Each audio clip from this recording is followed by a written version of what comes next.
Nimuhorane n'umukama. Inkuru nziza ya Yesu Kristo nk'uko twayandikiwe na Luka mweranda. Muri irya minsi Yesu yabariye abigishwa biwe ati, ivyo vyose bitarashika bazobafata babahame, babakubitiro masinagoga no mwibohero, babashengeze ku bami no kuvyegera vya Sezari muhogwa izina ryanje. None rero bizirikane neza, ntimuzorinda kwiyumvira iryo muri bubishure. Jewe nyene nzobihera imvugo n'ingingo abansi banyu bose batazoronkaho bazica ngo babahinyuze. Muzoshengezwa n'abavyeyi banyu, nabo muvukana n'inshuti n'abagenzi, bazobicamwo abatari bake. Muzokwankwa na bose kubw'izina ryanje, ariko habe n'agashatsi na kamwe kazobava ku mutwe ngo kazimire. Murinze rugabo niho muzokiza imitima yanyu. Dushimagize iyi nkuru nziza ya Kristo. Ubwishime n'ubwibone birashobora kuborera umuntu, ariko nta kindi bikwega atari amahano yo guhananuka, ukwisanga ataco tugipima imbere y'Imana no muri ubu buzima. Turavyumvise ingene bishikira uyu mwami Belshazzar, ingene yubahutse agafata agatunganya inzimano zarimwo akagaye ku Mana no ku gihugu cayo. Tugire Kristo. Abantu mugaye Imana ugasanga muri ko muragaya Ecclesia kubera mu bitumwe n'ubwishime n'ubwibone, abandi bagashobora kubitumwa n'ubukuru, bamenye ko baba ariko barandika uguhananuka kwabo. Genda murabe abantu bose bagomvye kwibona, bakabona nk'ubu kumenga bosenyura Ecclesia, boyihama bakayishira ibiti mu maguru, nibo kenshi baheza basozera nabi, baheza bahananuka kandi bagapfa nabi, kuko babigirana akagaye ku Mana. Babona umenga bafise ubukuru, bakabona umenga babaye incabwenge, bakabona umenga bariko bagwana canke n'abasenyeri n'abapatiri, ariko abona abantu barengana. Ugasanga wahagurukije intambara n'Imana, ubusinye imisi yawe ya nyuma mibi no guhananuka muri ubu buzima. Uyu mwami Belshazzar mu gutunganya izi nzimano azitunganiriza abantu biwe, zari nzimano nk'uko tuvyumvise zarimwo ibintu bidahezagirwa n'Imana. Bene izi nzimano rero z'ibwami nk'uku, ubwa mbere zikabamwo ugusesagura kwinshi. Ivyo murumva rero nk'iyo ari umwami abigira, ico bigira kugaruka ku gihugu. Birashobora gushika ugasanga abakuru mu bintu baratwagwa n'ibintu vyo gusesaguza igihugu, bagasesaguza igihugu mu gukunda ibintu vya beyikari, mu kwama mu nzimano, injabuka n'ibindi bintu vyinshi bishobora gusesaguza ubuzima bw'abantu, kuko burya umuntu w'umukuru aba ari ku masanganzira y'inyungu za benshi. Umaze gutorwa ukaba umukuru mu bintu, ni mu vy'intwaro, ni mu vy'ubuzima busanzwe mu kibano, ni muri association, ni mu vy'Imana, ni mu muhari w'ubutumwa. Menya yuko hari ahantu Imana ibikudugije, ikagomba yuko uheza ugakorera inyungu ya benshi, ininahaza Imana. Gusesaguza rero ivyo baba bagushinze ni nk'uko wenyene uba uri kurisinyira iminsi mibi y'iherezo ribi. Uba uriko uranatuma n'ivyo ushinzwe bisambuka. Turaza kubibona muri aya majambo nyene ingene Imana yabibwiye uyu Belshazar. Mugabo Belshazar, uyu munsi ni wewe ni jewe. Nawe utogira uti ufise ubukuru ku ntara, ku gihugu cyangwa ku kindi kintu, hariho akantu ufise ku bukuru: ubuzima bwawe. Ubuzima bwawe urabufise ku bukuru, ni utegeka ingero z'ibinabiriya vyose biza mu buzima bwawe, zingene wifata mu buzima bwawe. Uyu mwami rero agatunganya inzimano, bwa mbere zirimwo ugusesagura, ubwa kabiri zirimwo agahimbo kabi. Ariko tuvyumve neza ko abantu bagira umunsi mukuru, bagahimbagwa, bakiginana, bakanezerwa hamwe, sivyo vyari bibi. Ariko utanguye kubona abantu menga bama mu minsi mikuru idahera, ni ikibazo. Hari igihe mpora mbona iminsi mikuru tugira muri ibi bihe vy'amagume, kibaza uti mbe none yari ikenewe uku kuri uru rugero? Kandi umwe wese ukabona agomba kugira umunsi mukuru, agomba guhatarisha. Umwe bazovuga ku marezo sosio bagahanahana bati yarakoze urubanza. Mukaraba nk'ibintu bigiye muri uyo mwanya mutonya w'amasaha 3-4 abaye menshi, ugasanga birimwo ubushobozi bwo tunza ubuzima bw'abantu benshi, bwo hagurukije ubuzima bw'abantu benshi, bwo haye umutahe w'ubuzima abantu batari bake. Ugashobora kuraba mbere n'ikibazo gikomeye, kuko hajya ubu buzima bwacu niko n'ubw'iwacu, ariko kandi si n'ubw'iwacu. Ugashobora kubona nko mu bantu ushaka usanga barongoye abandi, ukabona ugiye kuraba nko kuri ligne ya dépense y'ibintu basohora, ugacuraba n'ubushobozi bw'abantu babikuramwo, ukavuga uti ibi bintu ni biki? Usanga ni kibazo.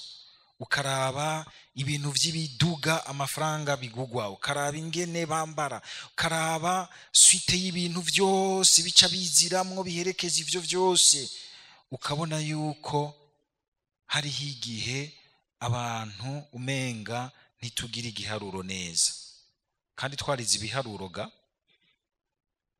Ugusesagura ni ikintu kibi gose imbere y'Imana.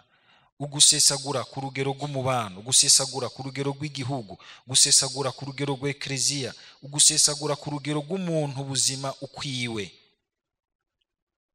Ahandi naho uyu munsi hari uburyo bundi dusesaguriramwo. Ugusesaguriramwo twicwa n'umunoho wo kugomba kugira nk'abandi vyanse bikunze. Ugasanga umenga uri kurakora urubanza, umenga uri kurabira kwa kanaka ingene vyagenze, hakurabira ku bushobozi bwawe, ingene uri kurabaho, ingene ugira amakonsomasiyo y'ubuzima bwawe, ugasanga gusurabira ku wundi ari kutaraba ubushobozi bwawe. Uyu munsi ukabona umuntu yinjiye mu kazi, agasanga nk'umuntu akamaze nk'imyaka 30, 20 afise imodoka nziza, agaca ashaka ko uyo mwaka nyene ashitse acaronka imodoka nziza, yubake inzu nziza. Aca atangura kubigisuma, aca atangura kubesha, aca atangura kugira amadiri, aca atangura bimwe vyo kwiyungunganya, atakazi k'abandi, akagenda gukora ivyiwe ariko akaronka umushahara. Nugusesaguza ubuzima. Genda bukebuke. Ndira amatama yose yari yigifyera kimumena itama. Genda bukebuke. Hari abantu ubona umenga ntibashaka kubaho neza, bashaka umenga gusakuranwa ukubaho.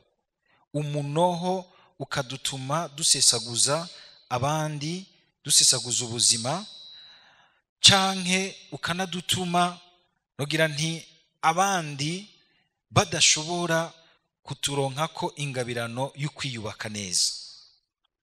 Ubwa kabiri, inzimano ya Belshazar, uyu mwami, nuko kandi iyi nzimano yiwe irimwo igitutsi ku Mana, ngo agafata ibikombe sewe Nabukodonozoro yari yakuye mu ngoro y'Imana i Yerusalemu. Ibaze nk'ubu gufata nk'iki gikombe c'inkuka y'imisa, ngo nukuri umukuru afise ahimvye ubukuru, aborejwe n'ubukuru, ugaca ugenda ukanweramwo umuvinyo ukigira nka patiri. Nukuri kose utabonye ingaruka zavyo zumbwire. Abantu bose bagiye barumva umenga barahimvye intwaro n'ubukuru, bagaca bagomba kuza guhumanya ivy'ekleziya. Imana igaca ikubwira iti ntaco gipima mu nyonga zanje, kandi urashize iherezo ku buzima bwawe. Ntiwigeze umenya gusonera Imana ifise mu minwe yawe ukubaho kwawe, mu minwe yayo ukubaho kwawe. Tuze turitonda. Belshazari yarageze ahantu yibagira, kandi ivyo abigira gute? Abigira ku mvo zibiri. Ubwa mbere ashaka kumaramaza Imana ya Isirayeli. Ubwa mbere abona umenga barayitsinze kuko batsinze igihugu c'Imana Isirayeli. Ubwa kabiri hariho kurya umutima abanyisirayeli bababazwe no kubona ingene Imana yabikengerewe, baribwa umutima, batuntuzwe n'ukungene Imana yabikengerewe. Abicire hejuru mu mitima yabo no mu mizirikanyi yabo. Tugere Kristo. Hari abantu mubayeho muri ko muratuntuza abantu. Abagabo mubayeho mutuntuza abagore banyu, abagore mubayeho mutuntuza abagabo banyu. Kubaho umenga uriho gusa kugira ngo utuntuze uwundi, kandi ugasanga wabigize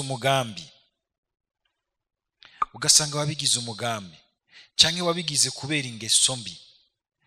Nageze kumva temoignage y'umuntu nuko yagize amahirwe agahindurwa no kwihangana k'umugore wiwe. Yamataha saa 7 z'ijoro, saa 8 z'ijoro, saa 9 z'ijoro, yuzuye akaborerwa, avuye guhimba no gusesagura amahera n'amagara y'ubuzima bwiwe mu kabare. Akamasanga umugore yasinziriye ku ishapure ariko yumviriza Radio Maria. Umugore akagira ati, Bikira Maria, uramenyera umugabo wanje iyari n'ivyo arimo. Ukwihangana k'umugore we niko kwamukijije. Umunsi umwe haragera igihe aseruka ku mugore wiwe yatemvye ku ishapure yayisinziriyeko. Iyo image, iyo shusho icitangura kumubaza muri we, urabona ingene uruhishije mugenzi wawe. Aho rero azinduka mu bikorwa. None nk'uyo muntu yaraye mu kidaje gutyo, akazi ka leta azogakora gute avec efficacité? Ariko arasesaguza igihugu. Hariho imishahara burya abantu bafata ugasanga irimwo ububeshi n'ubusuma. Hamwe hose usanga dusesaguza ubuzima turimwo, ukamenga nivyo watonze amasaha 8, mugani wakoze amasaha 8. Bakubonye amasaha 8 wandikiwe, ariko ivyo wari kurakora ngaho ntivyari vyako kazi. Wariko wirabira amafilm, ubona ko hose ubu hari ama connection internet, wariko wirabira amakuru ku marezo sociaux. Umushahara wanje ndawuciye, ciao. Uri ubusuma. Hari iherezo ribi uri kurashira ku buzima bwawe. Hari iherezo ribi uri kurashira uriko urikura kw'igipimo ciza. Kw'igipimo ciza ni investissement dushira mu buzima bwacu, ni neza tugirira ubu buzima. Nivyo bituma dupima imbere y'Imana.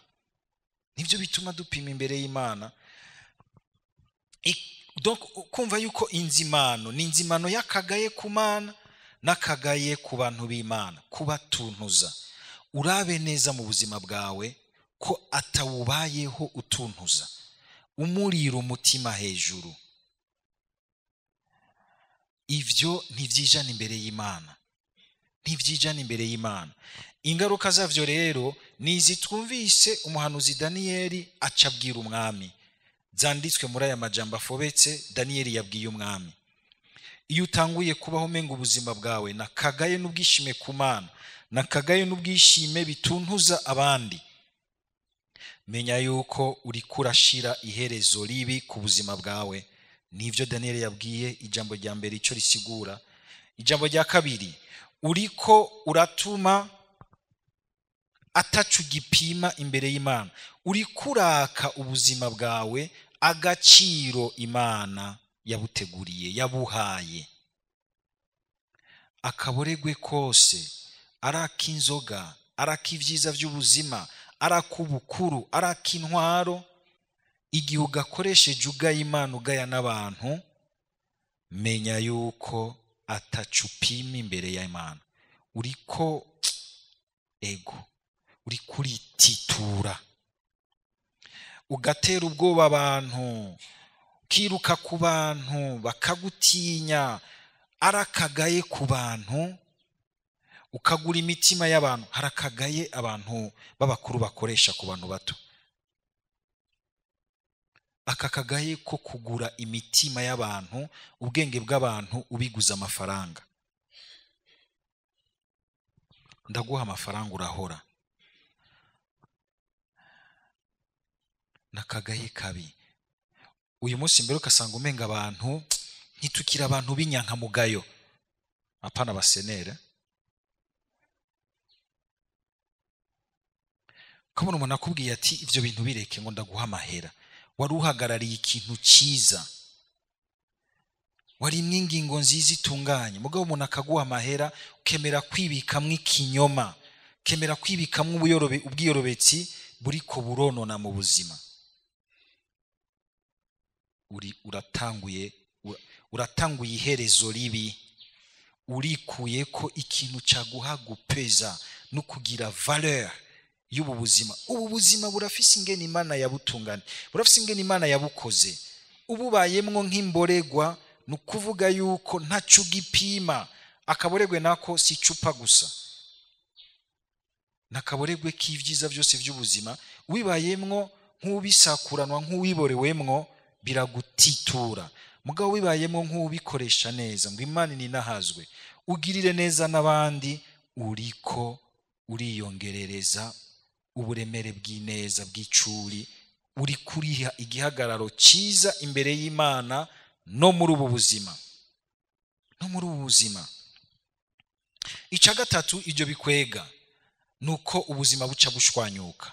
Daniel abwiye umwami ati ubwami bwawe buca busambuka, busambagurike, butwagwe n'abamedi n'abapersi.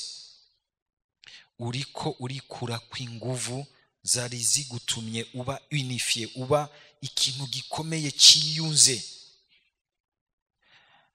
Aha rero ni jambo ryiza twobwira abakuru mu bintu byose.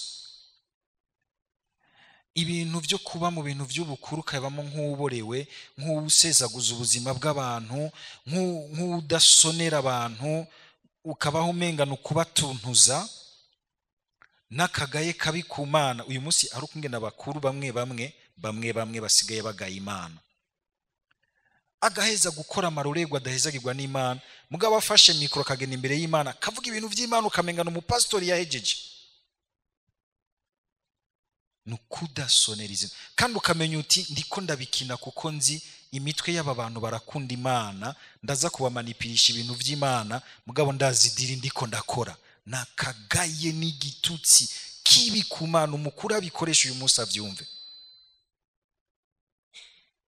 Uri kurarenga ibwirizwa rya kabiri, usonera izina ry'Imana, guhuvya ubwenge imitima y'abantu, kuko uzi ninakorera ku bintu kuri teme y'ivy'Imana, ndabahindukiza, ndabagira uko, ndabajana aha, nzobashikana ngaha, ndabagira uko ndabashaka, ndabagira ubunywenywe, fata izuru ryabo nkwege nze ndatwara aho nshaka. Uri kurasinya iminsi yawe ya nyuma mibi, uri kuratakaza igipimo n'igihagararo ciza ku Mana, uri kuratuma ivyo waruserukiye nk'umukuru buca bishwanyuka. Kuko hajya umukuru ni wafashe ikintu gituma abantu babumwe, bumva ko biyungiye hafi ya destin commun kandi bagafata intumbero imwe. ibi tuvuga ngo imbono kazoza. Utanguye rero gusamara ukabaho nk'uborewe uri kwarasesagura, uzotuma ivyo waruhagarariye bibura inguvu, bigashwanyuka, bigasanzara, abantu bagasanzara, bakaryana, ntibiyumvanemwo, amashano akagwira mu bantu, bose bakaba hari ugucungana, bose bakaba hari ukwiruka umwe wese mu tunyungu twe, ko bagira ati umukuru si nkimwumva ko ari hari ku bwanje, ntegerezwa kwibako sauve qui peut. Ahantu hatari umukuru yubaha Imana ngo asonera abantu, habeho ubukuru bwegeranya abantu. Murambabarira, sigaye mvuga ibintu by'ubukuru abantu bakabikora nk'ibindi bintu. Ntituraba abantu b'intwaro, nababwiye urabe nawe no mu buzima bwawe nuko bigenda. Hariho ibintu usanga uriko birashwanyuka mu buzima bwawe, byononekara kuko wasamariye mu gahimbo kabi, wasamariye mu gusesagura ubuzima. Imana ibiturinde, dusabe ingabirano y'ukwamana umutima ukabutse, kumweza agira ati veillez et priez. Mugabe musenge, burya igisabisho cyiza cy'ukuri nico kidufasha kwama tugavye, kugira ngo ntidusesagure ubuzima bwacu, kugira ngo ntitububemwo nk'abantu baborewe, ngo dusange turi kuri za ngero z'akaboregwe. Sinzi wigeze kuvuga ngo ni ingero zitatu, cara muzumvirize. Ububorewe ivy'ubuzima arabaho agejeje mu rugo rugero. Ngingero ya mbere ngo umuntu yaborewe, muze muraho umuntu yaborewe, muraho umuntu yanyoye agacupa kenshi. Urugero rwa mbere rw'akaboregwe ngo atangura kuba nk'inkende. Inkende murayibona, aguma agira ubugrimase, aguma avunira ingohe abakobwa bose, abagabo bose barenganye utuyoga, kujya kw'inkende igira grimase. Turugero rwa kabiri, icupa ryakaze gose, acamera nk'isake. Isake itanguye kubika, maze kubona isake mu nkoko kazi ingene idraga inkoko kazi, acabona umenga yovugisha bose kandi akabavugisha uko ashaka, ntagira control. Ati ingero ya gatatu, acamera nk'ingurube. Acabona ivyo ari byo, agenda arica ko yandika 8 akumbagara hasi, kujya ikigurube kigumbagara no mu mase yacu. Iyo utanguye kubona umuntu umenga mu buzima ariko agenda ashikira izo ngero, birababaza cyane.